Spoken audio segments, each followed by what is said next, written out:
Assalamualaikum warahmatullahi wabarakatuh. Yang terhormat Bapak Ilham MSc selaku dosen pengampu mata kuliah Pendidikan Teknologi Dasar. Hari ini kita akan sama-sama belajar tentang gerak lurus.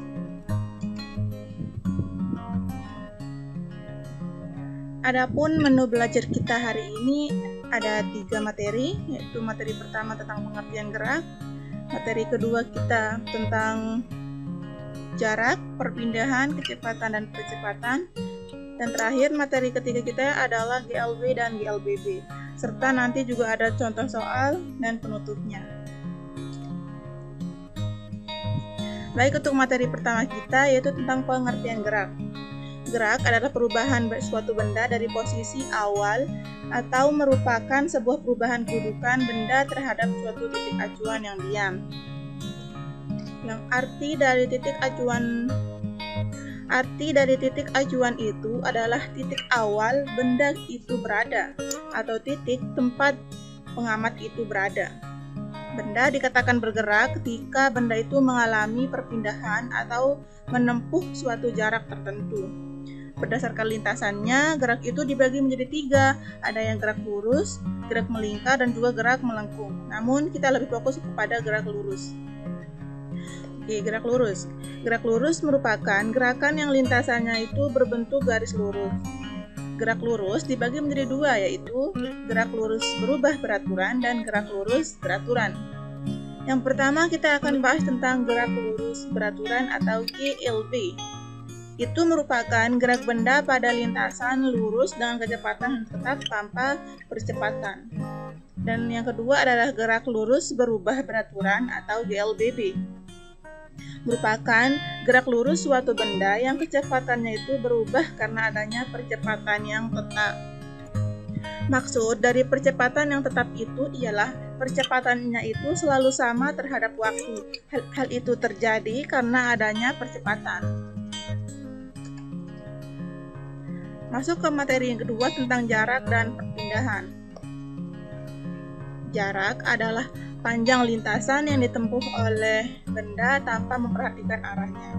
Sedangkan perpindahan itu didefinisikan sebagai panjang lintasan, namun harus memperhatikan arah atau kedudukan awal dan akhirnya tersebut. Jika teman-teman memperhatikan,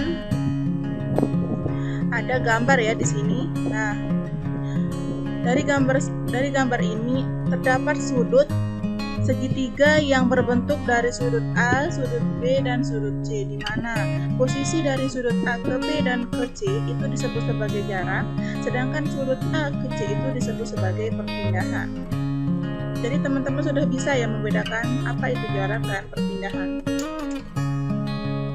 Selanjutnya adalah kecepatan dan percepatan. Kecepatan adalah suatu besaran vektor yang menunjukkan seberapa cepat suatu benda dapat berpindah dari satu tempat ke tempat yang lain. Selain itu, besaran vektor itu pada kecepatan disebut juga sebagai kelajuan. Di dalam ilmu fisika, kelajuan itu dinyatakan dalam perjuan meter per sekon. Yang kedua itu adalah percepatan. Percepatan itu adalah perubahan kecepatan pada sebuah benda yang terjadi pada satuan waktu tertentu.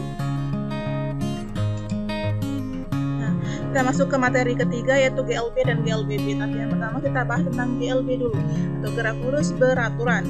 Gerak lurus beraturan atau GLB merupakan gerak benda pada lintasan lurus dengan kecepatan yang tetap atau tanpa percepatan. Oleh karena itu, GLB itu dapat dirumuskan jika untuk menentukan kecepatan, maka rumusnya itu adalah kecepatan dibagi dengan jarak dan dibagi dengan waktu. Kecepatan sama dengan jarak dibagi dengan waktu. Sedangkan untuk menentukan jarak, rumusnya itu adalah jarak sama dengan kecepatan dikali dengan waktu. Sedangkan untuk menentukan waktu, rumusnya itu adalah waktu sama dengan jarak dibagi dengan kecepatan.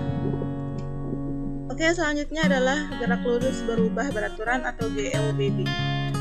Gerak lurus berubah beraturan atau GLBB adalah gerak lurus pada suatu objek atau benda dengan kecepatan yang berubah secara beraturan. Adanya kecepatan yang berubah itu disebabkan oleh adanya percepatan maupun perlambatan yang memiliki besaran tetap. Perpindahan dan jarak Perpindahan dan jarak tempuh pada GLBB ini berbanding 2 pangkat atau kuadrat pada waktu yang ditempuh oleh suatu objek. Oke, selanjutnya adalah rumus kecepatan rata-rata dan percepatan. Untuk menentukan rumus kecepatan rata-rata, maka rumusnya itu adalah V sama dengan delta S dibagi dengan delta V sama dengan S2 dikurangi dengan S1 dibagi dengan T2 dikurangi dengan S1. Sedangkan untuk menentukan rumus percepatannya itu maka menggunakan A sama dengan delta V dibagi dengan delta T sama dengan V2 dikurangi dengan V1 dibagi dengan T2 dikurangi T1. Nah, untuk keterangan yang lebih jelasnya bisa dilihat dari sini ya. Selanjutnya adalah contoh soal. Contoh soal yang pertama. Liu bersepeda dari kota A pada pukul 09.00. Jika kecepatan bersepedanya 8 km per jam, ia diperkirakan akan sampai di tempat tujuan pada pukul 14.00. Namun bila ia diharuskan sampai pada pukul 13.00, maka kecepatan bersepedanya itu harus. Nah, ini yang ditanyakan itu adalah kecepatan bersepeda untuk diharuskan sampai pada pukul 13.00. Maka rumus yang digunakan itu adalah V, kecepatan sama dengan jarak dibagi dengan waktu, di mana jaraknya di sana adalah 40 dan waktunya di sini adalah 4 ya. Di sini 4. Maka 40 dibagi 4 sama dengan 10 km per jam. Untuk soal yang kedua, Hengki mengendarai sepeda motor selama 2 jam 30 menit dengan kecepatan rata-rata 48 km per jam. Berapa kilometer jarak yang ditempuh oleh Hengki? Maka yang ditanyakan itu adalah S atau jarak.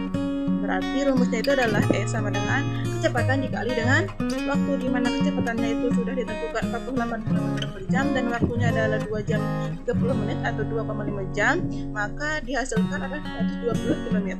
Jadi jarak yang ditempuh oleh Hengki adalah 120 km. Oke, sekian dari saya. Cuma ini yang dapat saya sampaikan, kurang lebihnya saya mohon maaf. Terima kasih kepada Bapak Ilham MSc selaku dosen pengampu mata kuliah Pendidikan Teknologi Dasar telah memberikan kesempatan kepada saya untuk menjelaskan sedikit tentang gerak lurus.